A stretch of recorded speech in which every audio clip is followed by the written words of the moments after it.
कूफा की फजा पर उस दिन एक अजीब सी संजीदगी छाई हुई थी। ये हजरत अली करमल्ला वजह की जिंदगी का आखिरी साल था। नमाज खत्म हुई और आप मिंबर पर तशरीफ फरमा हुए। आपकी आवाज में वो वकार था जो दिलों को झुका देता है। आपने फरमाया, ऐ लोगो, अनकरीब मैं भी इस दुनिया से रुखसत होने वाला हूं, इसलिए जो कुछ पूछना चाहते हो पूछ लो ताकि तुम्हारे इल्म में इजाफा हो जाए। मजलिस पर खामोशी छा गई, ऐसी खामोशी जैसे वक्त खुद रुक गया हो। फिर अचानक एक शख्स खड़ा हुआ और बोला, ऐ अली, अगर आप हर चीज जानते हैं तो बताइए मेरी दाढ़ी में कितने बाल हैं? मजलिस में सरगोशियां शुरू हो गईं। कुछ चेहरों पर हैरत थी, कुछ पर मुस्कुराहट और कुछ पर इंतजार। हजरत अली रजी अल्लाह अन्हु ने सिर्फ मुस्कुरा दिया, लेकिन जवाब न दिया। दुश्मन दिल ही दिल में खुश हुए। देखा, अली जवाब नहीं दे सके और दोस्त खामोशी से इंतजार करते रहे, क्योंकि वो जानते थे अली का हर जवाब हिकमत होता है। चंद लम्हों बाद हजरत अली रजी अल्लाह अन्हु ने फरमाया, कंबर को बुलाओ।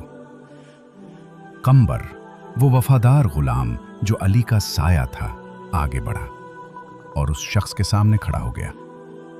कंबर ने कहा, ऐ शख्स, क्या वाकई तुम इल्म हासिल करना चाहते हो या सिर्फ अपने नफ्स को खुश करना चाहते हो? वो शख्स खामोश हो गया।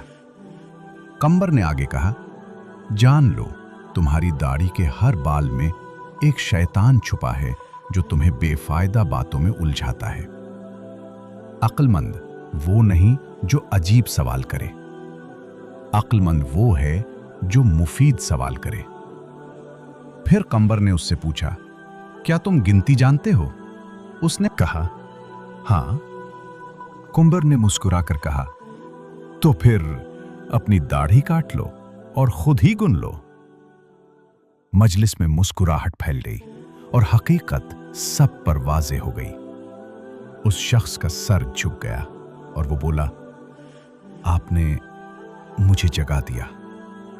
मैं समझ गया, बेफायदा सवाल करना इल्म नहीं। मैं अल्लाह से माफी मांगता हूं। हजरत अली रज़ी अल्लाह अन्हु खामोश बैठे थे, लेकिन उनके खामोशी भी एक दर्स थी, एक सबक कि इंसान की असल अजमत फजूल सवालों में नहीं बल्कि हिकमत को समझने में है। और इसी दिन कई लोगों ने सवाल करना नहीं बल्कि सोचना सीख लिया।